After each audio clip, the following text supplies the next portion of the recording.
Welcome into the latest episode of 5 on the Floor on the 5 Reasons Sports Network. You can catch us on any of the podcast apps, whether you're Android or Apple. We recommend Spotify because that works on both. But you can also catch us on the Nothing But Net channel on Dash Radio. So download the Dash Radio app for free on your phone. Search for Nothing But Net.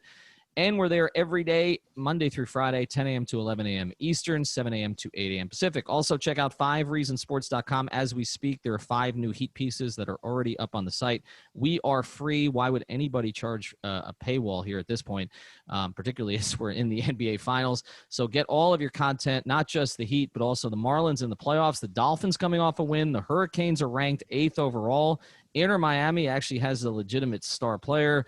And then there's the Panthers. But anyway, follow all of the other teams on 5reasonsports.com. Also, check out our YouTube channel. We just went over 6,000 subscribers, so we thank you for that. Original programming, including playing catch-up with Kylie Wang and Tamara Brown. That goes up every Monday, Wednesday, and Friday, catching up on everything in South Florida sports. Also, check out the sponsors of the 5 Reasons Sports Network. That includes our friend Mark Brown. This is real estate litigation and transaction law, a law firm that also has a full-service attorney-owned title company. So whether it's commercial or residential, this is the place to go. MarkBrownPA.com, M-A-R-C, BrownPA.com. And they got a special deal here. If you mention 5 Reasons, you get a $295 closing fee on all refinances and purchases. That's right. Mention 5 Reasons, just $295 on the closing fee on all refinances and purchases. Handling evictions for landlords and tenants, and also offering flat fee evictions. Practicing for nearly 15 years. So whatever your real estate needs are in terms of the law side of it, check out MarkBrownPA.com or call 954-566-5678. Again, that's 954-566-5678, markbrownpa.com. And now, today's episode. 1, 2, 3, 4, 5 on the floor. Welcome to 5 on the Floor, a daily show on the Miami Heat and the NBA featuring Ethan Skolnick with Alphonse Sidney, Alex Toledo, and Greg Sylvander. Part of the 5 Reasons Sports Network. All right, Ethan Skolnick back on 5 on the Floor. Here's the floor plan, not just for today, but for the week. We're going to do things a little bit differently here. We've got a ton of content we want to get to you before Wednesday's Game 1 of the NBA Finals at 9 o'clock Eastern. I'm going to be up in Orlando starting actually tonight as we're recording this on Monday. And so what we're going to try to do is just give you as much content on the feeds as we possibly can, and also on our YouTube channel. So there will be some shorter episodes here as we conduct these interviews with various people that we can contact that we think you'd find interesting. So bringing him back now, along with Alex Toledo, who's here just about every day, bringing him back, I think, for appearance 5, appearance 6. You almost as many appearances. Well, actually, I think the same number of appearances on 5 on the Floor that the Miami Heat have in the NBA Finals. Reaching out to our guy, Jorge Sedano. Obviously, he's ESPN Los Angeles, also ESPN.com, also ESPN TV, and obviously worked here in Miami and grew up down here in Miami.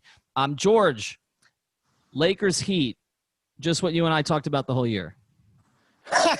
Yeah, by the way, I apologize for the ambient sound in the background. I was going to a very quiet park to have this conversation with you, and then the quiet park had construction next door. So I am a little closer to a street on the other side of the park than I would like to be. So I apologize in advance for any car noise. Yeah, exactly what we talked about. And as far as my appearances are concerned, not 2, not 3, not 4, not 5, not 6. Too soon? Too soon for that or no? No, it's not too soon. I mean, I think that could be I mean, it could be if LeBron loses this series, it's not 1, not 2, not 3, not 4, not 5, not 6, right? Right. Yeah, It's in a 7. different way. Yes, it is in a different way. Yeah, look, I think that you and I saw this season early on as, hey, get into the playoffs. They should be a 3 or 4 seed, maybe a 5 seed, which they ended up being, right? We thought they'd be in the upper half of the Eastern Conference playoff picture. And, see what happens, right? You win a first-round series, you get to the second round, you've made some progress. And honestly, I feel like they felt that way, at least initially, right? Like, hey, we can get in there, we get the right matchup, maybe we have an outside shot to the Eastern Conference Finals. But then they made the deal in February for Crowder, Iguodala, and Solomon Hill, And I think a lot of people's minds changed at that point. It wasn't just you and me, even though we were kind of at the forefront of that movement where it was like, wait, this is a team that feels like they can get to the finals. Now, I don't know if that's going to be possible, but they definitely feel like they're an Eastern Conference Finals team. And if they get the Milwaukee matchup now, they feel really ready for it. So more and more people started to jump on that bandwagon as time went on, particularly after that. But honestly, Ethan, I think you and I discussed this the last time we were on. They got, nobody's been fortunate with this pandemic, but from a basketball reasons perspective, they did in this regard. They got a chance to really implement Iguodala and Crowder, and even Hill, I guess, to a certain extent, into what it is they do. And I think that has helped Spo and this particular group kind of reach this level where they're at right now. It did give them time to get closer, to kind of go along with your point. And all of a sudden, Solomon Hill's a part of the rotation, man. They got three rotation players at the deadline. They said, we're not playing Kendrick Nunn. We're not playing Kelly Olynyk. We're not playing Derrick Jones Jr. We're not playing you, Myers. We're going with Solomon Hill. Yeah, hashtag free solo, right? Like, I think that's where we're at right now. Ethan remembers the old free Eddie House days from, yes, Elizabeth Riley, Pat's daughter. But, yeah. He'll get minutes versus the Lakers, too.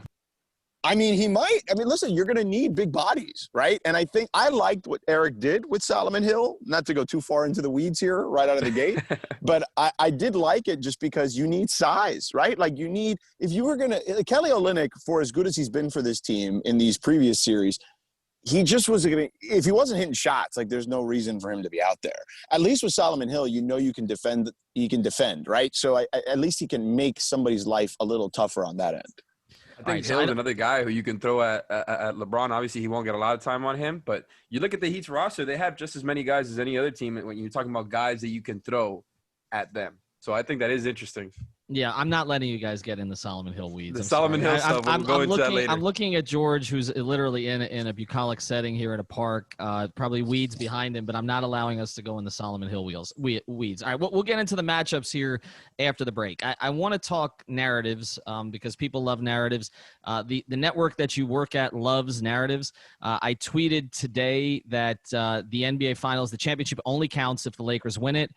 If the Heat win it, it doesn't count. It was because of the bubble. I disagree with that. I'll tell you why on the other side. Defend them because I think, ESPN just has a commercial for Game 8 of the Eastern Conference Finals that if Boston can get there, they can still do another feature on Jason Tatum's son and Marcus Smart's grit. Just try to. I know you hate when I make you defend your network, but just tell me generally. It's not just you guys. It's Fox Sports. It's everybody else. It does feel like that to me. Like the Heat are this imposter team that has kind of crashed the party. It was about Giannis. It was about Boston, and now it's about the Lakers. Am I wrong? We'll do it on the other side. Don't you have to hit a break here? Let's do it on the other side. No. We're getting into the stats. We're getting into the matchups after the break. We're talking narrative. Right here, George. Okay. So here's what I would say. If LeBron James loses another NBA Finals, you kind of joked about it earlier. You don't think that is a monster story? And people will give the Heat credit for that. And because the narratives are already built in, right? Like how many times are you going to see the Pat Riley thing from 2014 about, you don't just run out the door. If you have the guts, you stay, all that stuff. And so I think that is a big story. Like, I think it becomes the Heat are the 2004 Pistons and LeBron now has lost another NBA Finals. I think that absolutely is what the story becomes if the Heat win. So is the primary storyline in your view, because there are a lot of them, okay? There is obviously there's some matchup stuff we're going to talk about that's fascinating with AD and Bam, two guys who went to the same school. You got three Kentucky guys in the rotation, or not in the rotation, three star level players. I mean, Tyler's entering that stratosphere. Obviously you have Jimmy and LeBron from a basketball standpoint, and you have Spo and LeBron, and there's lots we're going to talk about with that. But it does feel to me like the primary narrative is Riley LeBron, right? Yeah. I mean, that's one? I mean, listen, it's what I'll play up today. You know what I'm saying? Like, I'm going to do a radio show in Los Angeles, and I think that is the story that resonates the most. You know what I'm saying? Pat Riley, the Godfather, right? And just the way he has rebuilt this team after losing LeBron, right? Which, let's face it, that's unprecedented. We saw what happened to Cleveland the two times since he's left. it's disastrous. You know, I mean, we can make the case that outside of those Mark Price, Craig Elo, Brad Doherty teams, that, you know, LeBron is the only thing that's made that franchise relevant, you know? So I do think that them being able to get back to this point without him is a big deal. And I think it's going to get played up. That aspect of it will get played up. I think the Spoelstra aspect of it will get played up by people that know basketball. I tweeted about this, you know, constantly, but yesterday specifically, like, if you still have any doubts about Spo, like, you just need to come to grips with it, that he's the best coach in the league right now. And that's just the reality of it. Mm-hmm. No, I'm with you on that. I want to read you. I reposted. We talk about Riley and LeBron, and I reposted the column that I wrote in 2015 after LeBron left, and Pat was still raging against the dying of the light, right? And the column I wrote for Bleacher Report, and there were a bunch of quotes that got attention out of this, but this to me was the primary quote.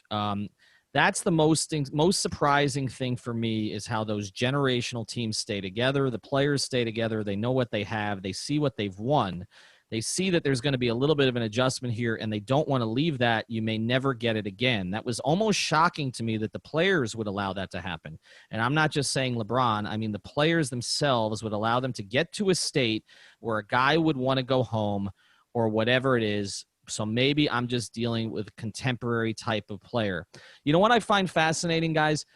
Erik Spoelstra has incorporated this. He has these certain things he talks about, right? Like, you know, where he wants to take a stand. So obviously everything with Black Lives Matter we believe in, and that's legitimate. But he has this other thing about how coaches are always getting screwed. His new thing, I've noticed, he's used it in the last 3 Zoom calls he's done, is about the AAU type of player. Yes.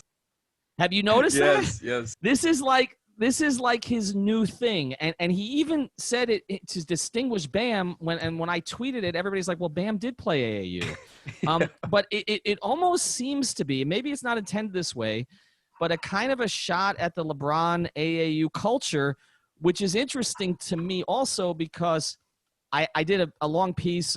George, you probably remember, I did a sit down with LeBron for his 30th birthday, where he kind of raged against AAU culture in his wake. Mm-hmm. Well, and by the way, Kobe Bryant hated AAU culture too. No, he was the other one. Yeah. But But LeBron sort of piggybacked on Kobe with that. But I just find it interesting because the larger point here is there's been this subtweeting that's gone on between Riley, Spo, and LeBron over the years. Mm-hmm.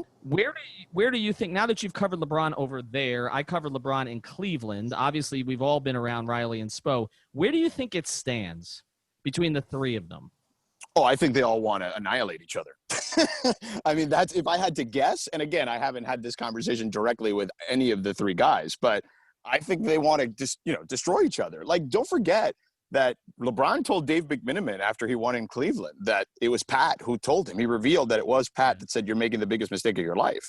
So I think that, LeBron, that was kind of a little bit of a knife in Pat's, gut there, a little Game of Thrones, right? And I think, didn't Pat text LeBron? And apparently, I don't know if he ever got anything back. I think that Pat revealed that he never heard back from him, but he felt that he finally understood.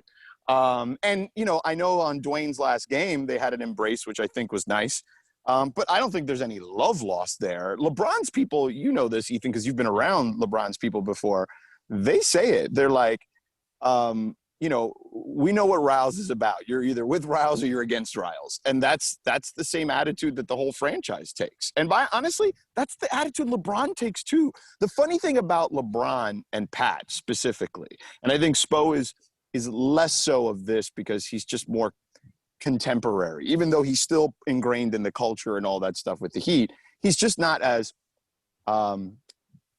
vindictive, I guess, as Pat is probably the best way to describe it. Yeah. I think that the thing with Pat and LeBron is that the biggest thing that I've noticed that about the two is that their drive is incredible. And they are the same guy. There's a mirror image of each other in a lot of ways. There's a reason LeBron, when he left Miami, brought Mike Miller over and James Jones over, right? Because he wanted to instill that culture. You were there, Ethan, when, Deion Waiters was there for like 7 minutes, it felt like. There was a game in Portland where Kyrie had 1 assist and Deion Waiters and him were playing terribly. And, there was that big blow-up after the game. That was year 1 in Cleveland, or the return to Cleveland. Yeah, I was in So, yeah, so there's a lot with those guys that is the same. And it's no different than when we look at ourselves, right? You know, the old adage that like shrinks or psychologists or whatever like to use is you see the flaws in yourself in others, right?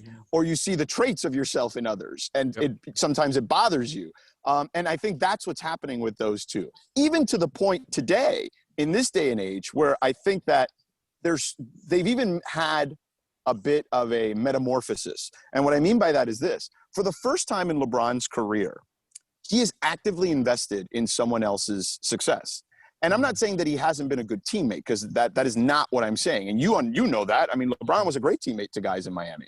Yes. And pretty much for the most part in Cleveland. I know he had his issues with Kyrie at times. But to my point, he knows that at 35, he's going to be 36 in 3 months, he needs Anthony Davis. Even though he's still the best player on the planet, he needs Anthony Davis to kind of be able to ascend to that next level. And he is an active participant in trying to create that, both on the floor and off the floor. And it was different in other stops. In first time in Cleveland, he had nothing. He was a kid. Second, in Miami, those guys were his peers. And if anything, he looked up to a lot of those guys, like Dwayne and Ray and those guys. Then back in Cleveland, conquering hero, et cetera, et cetera. Him and Kyrie were like taking turns. They kind of butted heads. The stuff with Kevin Love, the passive-aggressive stuff. I think eventually guys, other than Kyrie, kind of saw it his way. But he's learned from all those experiences and understands himself now and understands that he needs to help this guy in order to help himself. And I think Pat has learned that in a lot of ways too, because Pat, as you know this, Ethan, was an unbelievable micromanager, okay? Yes. Like to the point of like the things that would go on the Jumbotron would go past his desk. The colors of the towels in the hotel. Correct. He had, the trophies being engraved, a sort of a cutout of the trophy being engraved in the showers outside the locker room. Everything, but you're right. But I want to get into. But let me just finish. Okay. Let me just finish the similarity. Pat, over the last couple of years, what has he done? Even though he is still the guy that has final say, he's embraced having the people that he's hired around him who are all great at their job, right?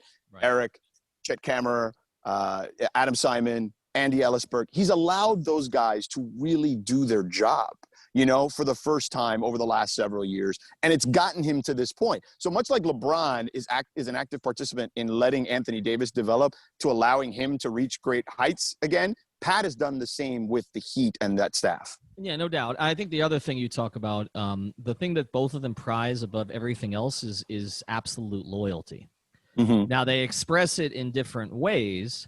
Right. To Pat, I think one of the fascinating things that's happened over the past month or two is that all of these Heat guys are getting interviews other places, because this used to be a Hotel California situation. Like you check in, but you can never leave. Right. Like, there are people who've left the Heat organization who've never been spoken to again. Okay. That's Jeff Bizdelek. Jeff Bizdelek is a great example, but there are others. And now all of a sudden you got Adam Simon being courted. You got Dan Craig being courted. It's a different deal. It's more of a Spoelstra.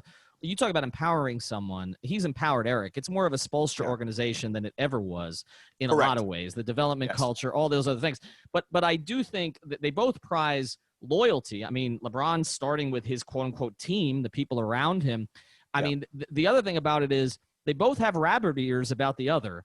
And I experienced that in 2014, 15. He would ask you, right? They would all ask. They would both sides would ask you about each other. Yes. Yeah. Both sides would ask you about each other. What the bleep did Riles say about me now? This was going on all the time. Now, I wasn't encountering Pat directly a lot, but trust me, this stuff gets back to me and did through other people.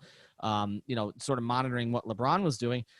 You're right. In a lot of ways, and I also think that what makes this series so fascinating is that Jimmy Butler is what Pat Riley wanted LeBron to be in Miami. He wanted him to buy in completely to the culture. And you talk about that press conference and the press conference with it got the guts and everything. The press conference that pissed LeBron and his people off because Pat revealed that Savannah was having a baby. Yeah. Okay. And that, my phone was lighting up as soon as I left that press conference. Like, why the F did he talk about that? Because I think Pat believed that the relationship there was stronger than it actually was. And that's Yes. why I can't – it might have been me. I can't remember all these press cards. I think it was me who asked about his relationship with LeBron, and he described it as a texting relationship. Now, he didn't have a texting relationship with Zoe. He didn't have a texting relationship with Patrick, with Magic, with Kareem, with Dwayne. Well, texting you could have back then. Right. Yeah. Well, you could. There were no texting, but also he was coaching those guys, which makes it different. But but he didn't have. But with LeBron, it never advanced. I feel like I watched him and Jimmy, just communicate. And you, Alex, you watched it. You were up there with me in Palm Beach. I have pictures of him and Jimmy, Pat and Jimmy on the side communicating. Like Jimmy bought into him immediately. LeBron, there was this element of distrust. I also think and also there's this other thing that happened with LeBron there, and I think we should address it. Over time in Miami, he became, the way it was described to me, was more and more Afrocentric over his time in Miami. And the way that was described to me was it became more about empowerment, for the black community, which is totally his right. But he wasn't going to necessarily buy into the mythology, of the white dude running the organization. He just wasn't. Like, LeBron was always cordial with me and everything else. Like, I don't think he has an issue, dealing with white reporters or white players. He doesn't, But he wasn't going to buy into the Riley mythology, and so I just think there was always going to be this wall between them, and then that came up and flared up with the 2014 thing, where basically he was like, look, I'm going to do what the F I want. Like, I'm responsible for the championships, not Pat. Dwayne's responsible for bringing me here, not Pat. And if I want to watch soccer when he flies out to Vegas, I'm going to watch soccer. Right. And he was right about the other stuff. I mean, not giving him the proper attention is just more of a manners thing. You know what I'm saying? Than anything else. So that would probably be the one thing that I think I would disagree with LeBron on. But he's right. He did help win the championships. He was the biggest reason, right? That's not a debate. Dwayne did get him there. And Pat took a lot of the credit for it. And I think that, I'm not saying that Pat didn't have anything to do with it, but the overriding reasons were absolutely those first two. And I could see where that would annoy him. You know what I'm saying? In a lot of ways. Like, wait a second.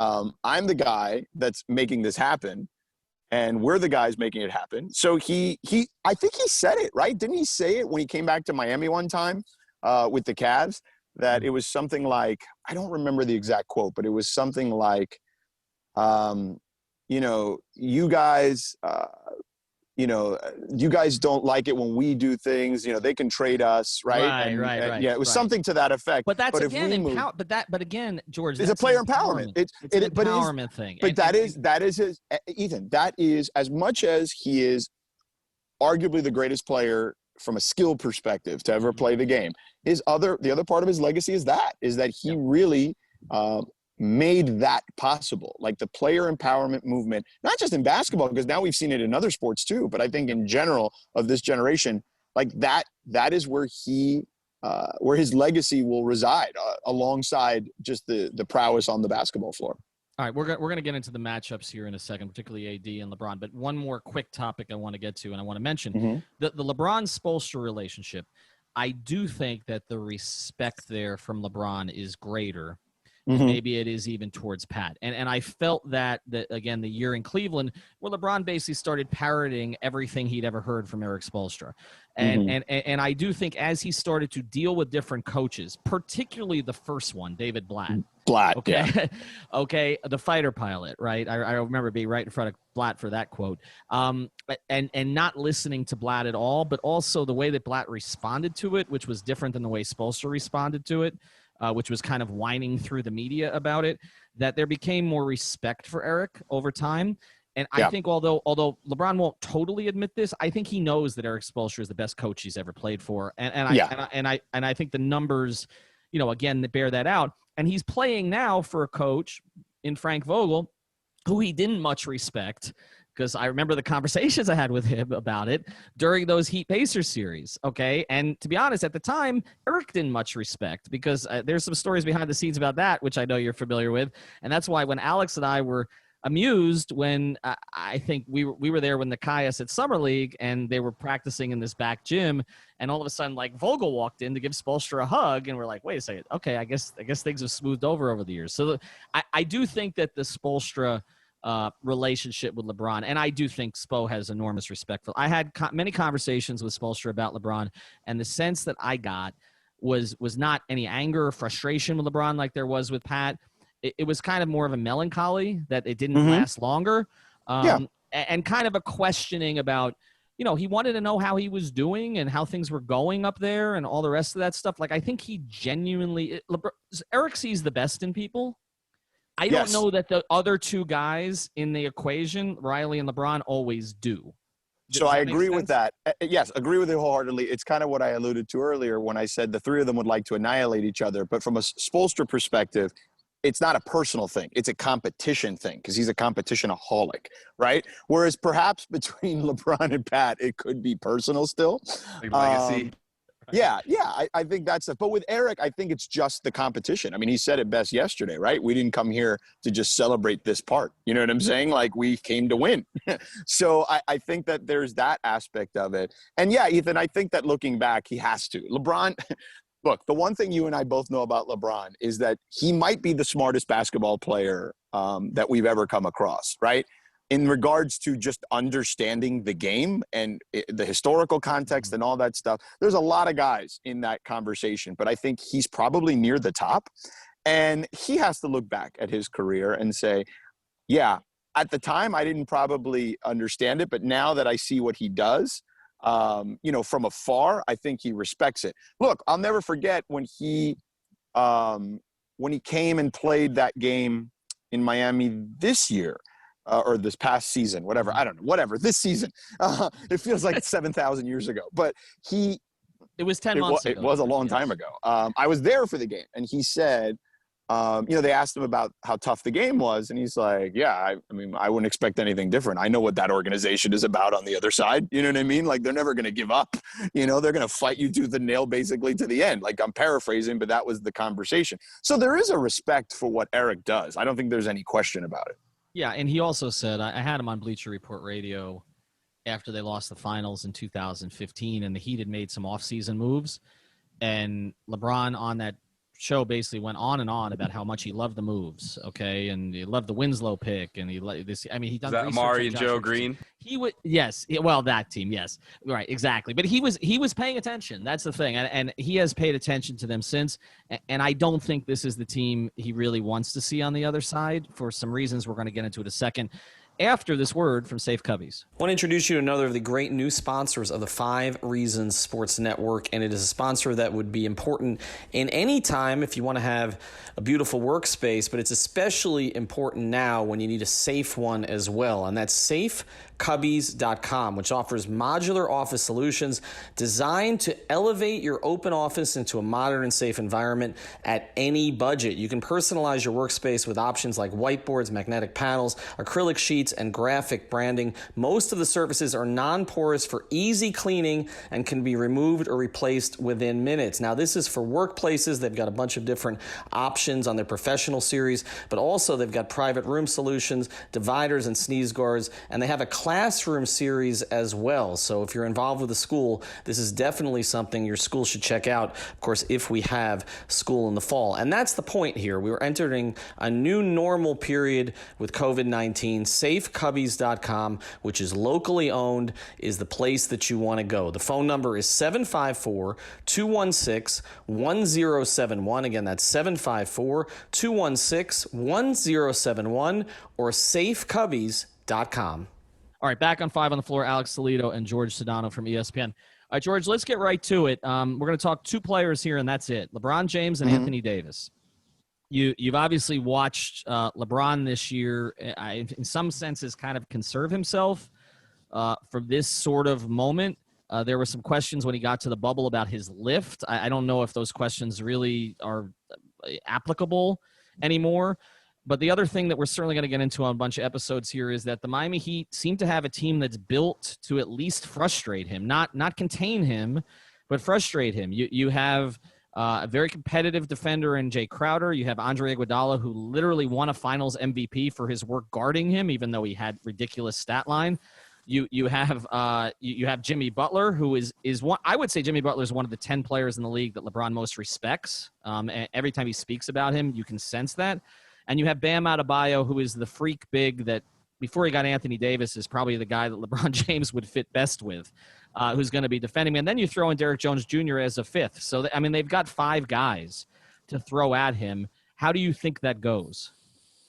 I think that they will throw looks at him that will frustrate him at times. I still think he's at the peak of his powers. Now, whatever he's lost, and I know you mentioned the lift stuff earlier, I don't think that's representative now. But, I mean, look, he's 35. You know what I mean? So what has he lost from an athleticism standpoint? A quarter step, a third of a step? You know what I'm saying? Like, whatever that is, I think that kind of really kind of shows itself more when he's trying to take guys off the dribble at the top of the key specifically. But, where defenses can kind of key in on him. But I still think that he just thinks ahead of the game so far, right? Like, he can see things developing. He's one of those guys, Ethan, that because you've seen it, where he'll tell the opponent, hey, you're running the wrong, you're not running the play right. You should be standing here. This is going to happen. And this guy's coming off a curl here. Like him and Rasheed Wallace are the 2 guys I've actually seen do that in a game to an opponent, which is kind of crazy. You know what I mean? Actually, there's a third. It's Rondo. I saw Rondo do it once in Boston. So like, he's just that good at knowing what the opponent is going to do. I do think that the team that would have given him the most trouble by far would have been the Clippers, just because you have 2 ultra high elite defenders on the perimeter. And as good as Miami is in bunches, they don't have that, right? But it doesn't mean they can't take away stuff that the Clippers did, right? Like if I were Erik, I'd be looking at what Kawhi and Paul and Doc did to LeBron, where he shot only 37% against them in 4 games. And I'd also look at what they did in the fourth quarters to Anthony Davis. Davis, I think, in 4 games only scored 10 total points in the fourth quarter. So those would be things that I would look at. I do think they have guys that, can absolutely make things a little more challenging for him. But I just think, and I said this about Erik actually recently too. So I'll use the same analogy. They're kind of like Neo in the Matrix. They've already seen everything before. Like there are a few things that will surprise them at this stage. So, where Neo stops the bullets in the movie, I feel like both Erik and LeBron in some ways can stop the bullets at this point. So, George, you're talking about all the guys here that you can kind of throw at LeBron. I have a stat here.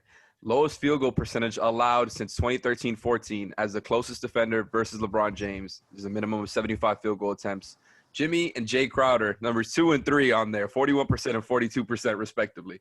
And again, this isn't going to come down to one-on-one matchups. We all know this is going to be a team defensive game plan.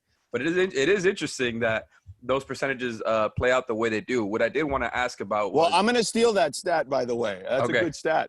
Okay, it's actually an ESPN stat, so I don't know if it's stealing. Oh, so it already might be. It's not stealing that. It's probably in my packet that I haven't read yet. but isn't Andre in that mix too? I saw another one that was thrown out there, another tweet today that's Andre's in that. Like they have 3 of the top 5 or something along those lines. Maybe it's not the exact same numbers, but I mean they certainly have the guys. Yeah, I mean they certainly have the guys. I think honestly the big difference here is look, the difference between LeBron and Giannis and whoever else they've faced, Jason Tatum, is that LeBron, as I mentioned, can think the game through better because he's seen so many things. Yep. And he's just a way better passer than any of those guys, So he's going to – I'm not saying you can't turn him over because clearly he can be turned over, but as any player can. But I do think that he is just better at recognizing things than the guys they've faced to this point. It's just a different level is what I would say. So it's interesting that you say that because what I did want to ask about was the defensive game plan that I think Spo is going to throw at the Lakers. I don't think there's going to be one, just like there wasn't one versus the Celtics. We all talked about the zone. Everybody talked about the zone, and that was probably the separator between the two. But there was a variety of stuff thrown at the Celtics. I think we're going to see some similar stuff. But you look at the Lakers, man. I know you would know this just as well as anyone. Their shooters are not that deadly. And no. I was just looking at a stat where they were kind of looking at the points per possessions of all their highest volume spot-up shooters. not very good, especially when you compare him to the Heat. I think there's going to be some type of defensive game plan where they're going to see maybe stretches of zone, not for too long, because I know LeBron and AD eventually will pick apart the zone once they start getting into the middle there. And then Dwight Howard and JaVale are going to get a ton of offensive rebounds, and it's not going to look like something you can do for long stretches of time. But even when they're not running zone, when they're doing the man stuff and everything else, I think they're going to have some sort of game plan. It's going to be just about packing the paint, making sure LeBron and AD work every time they're trying to get in there, and then just kind of let the shooters beat you, because I really don't think any of those guys are deadly. And I know Danny Green is their best shooter. He's been around 35% all year. So even then, it's like the math might still work out in their direction if you allow them to take more threes than points in the paint. That would be Ethan and I have talked about this a little bit, I think, off the air too, which is that would be the matchup. That would be what I would do if I were Erik. I would pack the paint. Anthony Davis's most inefficient shot, and it's a shot that he loves to take, interestingly enough, is the mid-range jumper from like free throw line extended, right? And he's not great at it. And he's great at everything else, though.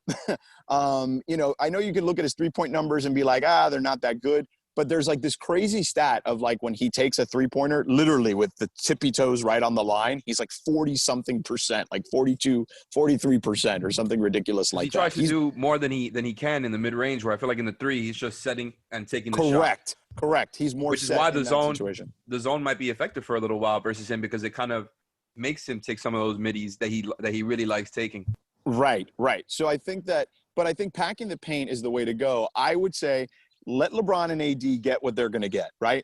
And stay on their shooters, because they're not that good. They were ranked, I think, 23rd this season in three-point percentage as a team.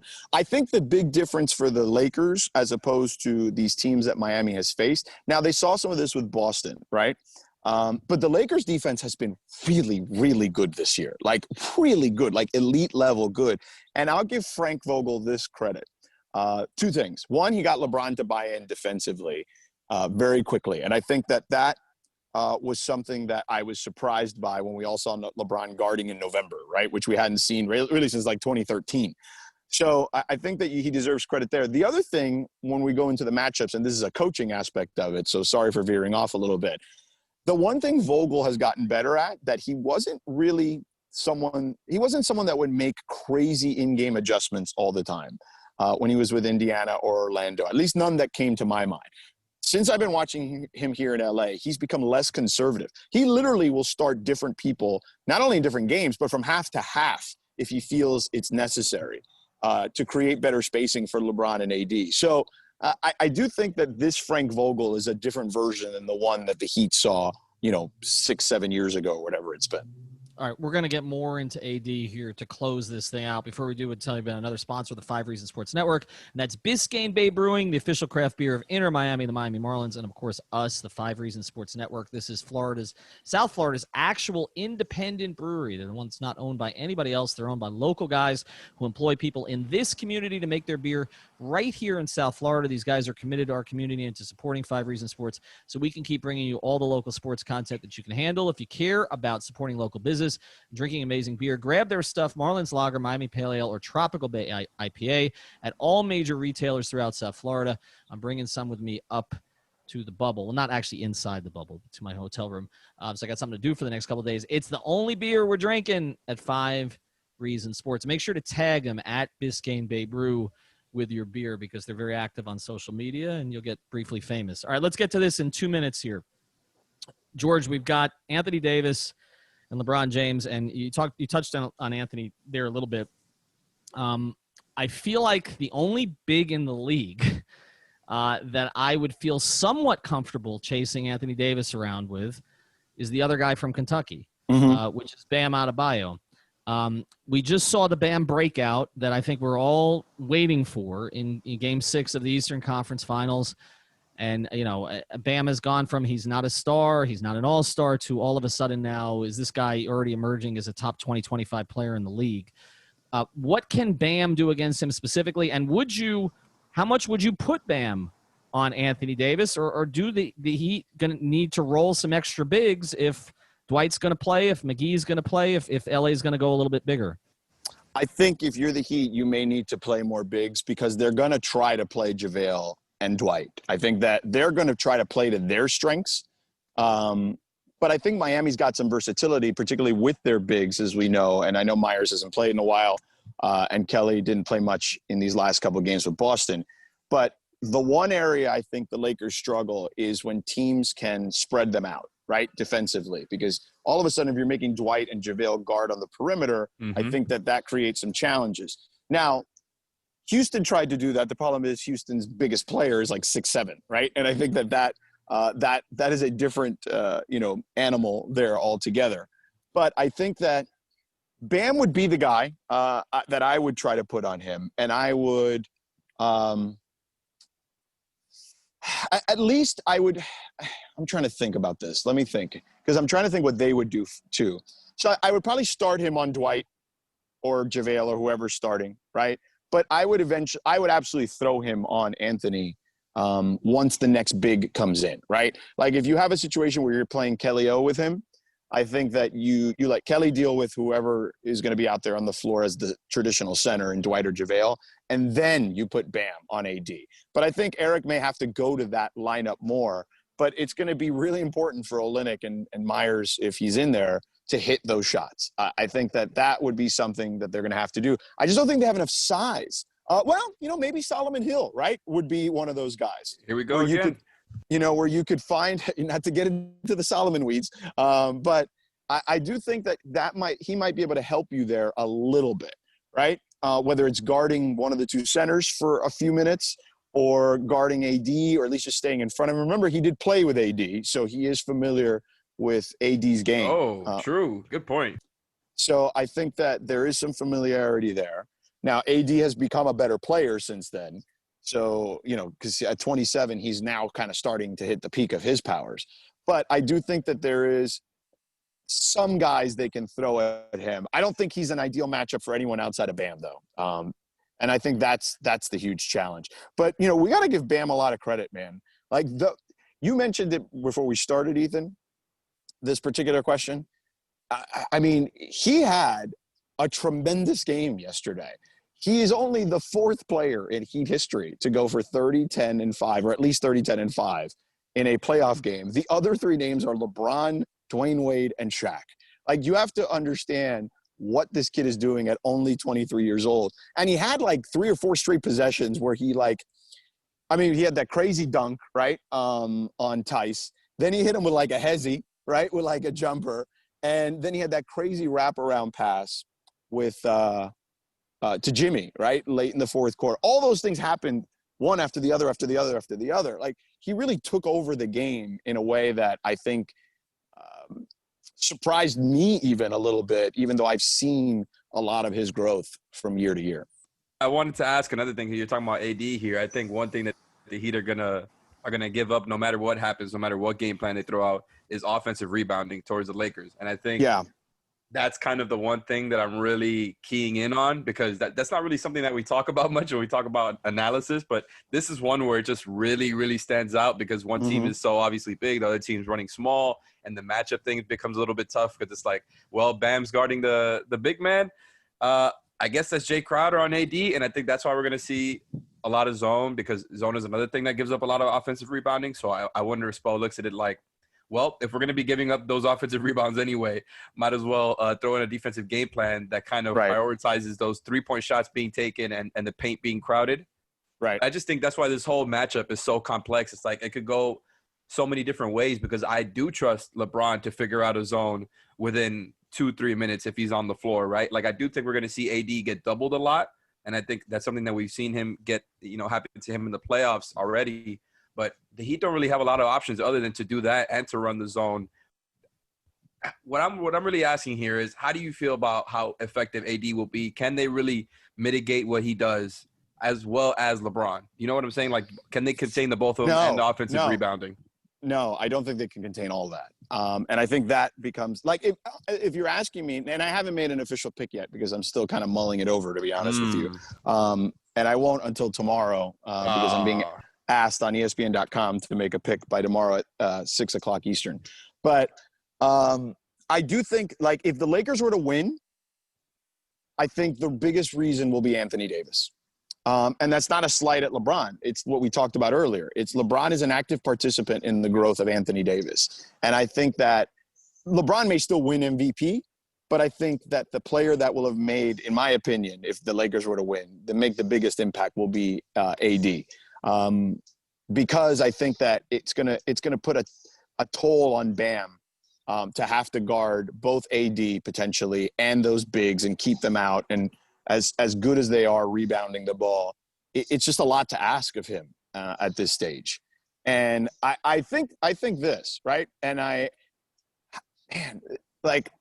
was just asked a question on ESPN.com last week. We did like one of those poll questions with our experts, right? And one of the questions was, who has the brightest future in the East? And you could pick 3 teams, and I picked the Heat 1, mostly because not the Sixers. Not the Sixers. I actually had the Sixers 3rd in that list behind the Celtics. And people are like, well, why didn't you pick Brooklyn? I just don't trust Kyrie to stay healthy, to be honest with you, for a long stretch of time. And I don't know. I think Kevin Durant, if he's healthy, might be the best player on the planet, but I don't know. He's coming off an Achilles. You know what I mean? I got to see it first. So I picked Miami, Boston, and then Philly, with just kind of an asterisk on the Nets. And I think it's that. It's just the growth that I've seen from Bam, the leaps and bounds he's taken both figuratively and literally. What we've seen from Hero here now is something that I don't think any of us really expected. And now you've already done the hard part, right? The hard part is finding 2 guys that can be potential franchise cornerstones. And that's like when the Heat had Wade, right? Like they were able to attract free agents because they had Dwayne, they got LeBron and Chris. So now they're going to go into 21 free agency with those 2 guys. They're going to land somebody, and it's going to be somebody good. So, their outlook is and if it is Giannis, then I really feel like they're going to hog up some championships potentially. So I think that, even though there is, the Lakers are an overwhelming favorite, all the numbers, right? The ESPN Basketball Power Index, all the analytics probably say the Lakers have a pretty damn good chance of winning this thing. I still think that at the very least, this is an unbelievable learning experience for Bam and Hero and some of these guys that are going to be on this roster moving forward, because this type of like championship experience is invaluable, man. Like you then now know what it takes to get there and to then eventually win if you do happen to lose. And I just think that kind of stuff, man, is big, and I think we saw it a little bit with Dwayne and Udonis and those guys when they lost to the Pistons in 2005. And now look, a lot of that was Dwayne's rib, right? More than anything else. But I still think that losing to that Pistons team that was a champion the year before, right? I think that experience really, really catapulted Dwayne and Udonis to a different level when they had to play the next time. More than that, George, it was to me, it was the 2004 series against Indiana. I mean, I always point to that one. I mean, we forget how good that Pacer team was. They were very good, and you're right. That is a good one. But it was caliber team that sure, but it was the second round, Ethan. It's not the same as losing in the Eastern Conference Finals. I get it, but they played them to 6 games. You're talking about a team that had at that point. Ron Artest and Jermaine O'Neal were top 15 players. Elite players at that time. Elite, yes. And you had a Reggie Miller who was an older guy but was still contributing, and that was a pretty deep roster. And that was a team, if not for Malice in the Palace, that's to me, that was the best Indiana team. It was a better Indiana team than the Paul George, Danny Granger teams, for sure. Yes. Yeah. Roy Hibbert teams. But yeah, I mean, I think that experience played into it. But yeah, you can't replicate what this team has just gone. It's not just that they've gone deep in the playoffs, it's that they've been together for 2 months and they've come out the other side of this thing. Right. To me, they accelerated this process by 2 full seasons. I mean, they're already there. And so we won't make you make a pick here, but and Alex and I are not going to make them either. I'll put it on Twitter. I will put it on Twitter. No, I know It'll you will. And here's the last thing on Bam. Yes. I talked to Udonis before the bubble started, and I asked him about like who's the next guy, like who's the guy, like the keeper, of the culture, all that, this, that, and the other. And he says the next guy is Bam. He's like, I'm almost positive it's going to be Bam. Like, he is just made differently.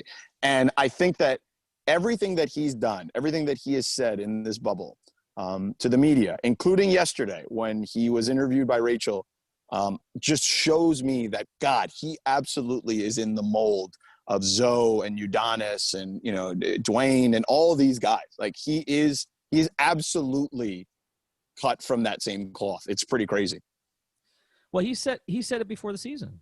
I mean, he said it on Instagram. I mean, you know, he basically said, you know, this is the dude right here. And I thought it was interesting he said it at the time because you still had Winslow on the roster, who had been anointed by some. You know, this is supposed to be point justice year. And he just remember the magazine cover of Wade? Right, the magazine cover of Wade. But and not only that, but look, you know, Jimmy doing the Slam magazine interviews with Hero and with Bam together. Yeah. Like I said, John Calipari deserves a playoff share. George, thanks for joining us. Hey, one more thing before you let me go. One more thing. Go ahead. One more thing. Do you honestly believe this team would be there if Justice Winslow was still on this roster? Oh, my. No, I'll let you guys debate that. I got to get to Orlando. That's it. Why we'll do we got to do this? We'll save that for episode, you know, my 7th appearance. We'll save that for that. You can come back if they win the championship. You can. And we'll even talk Sixers for 10 minutes. I got to hit the road. So, right, thanks for finding a bucolic setting there in the backward. Thanks for not staying in the weeds too long on Solomon Hill. Check out our sponsors, of course, Biscayne Bay Brewing. Also, some of the others we didn't mention today, youbreakwheelfix.com, our friend louispeters.com, if you're looking for someone to help you with insurance, and, of course, safecubbies.com and more. We're going to be pumping out these episodes regularly, so make sure you subscribe. Subscribe for free. It's not hard, and you'll find out by notification when we've posted again. Talk soon. Thank you for listening to the Five on the Floor on the Five Regional Sports Network.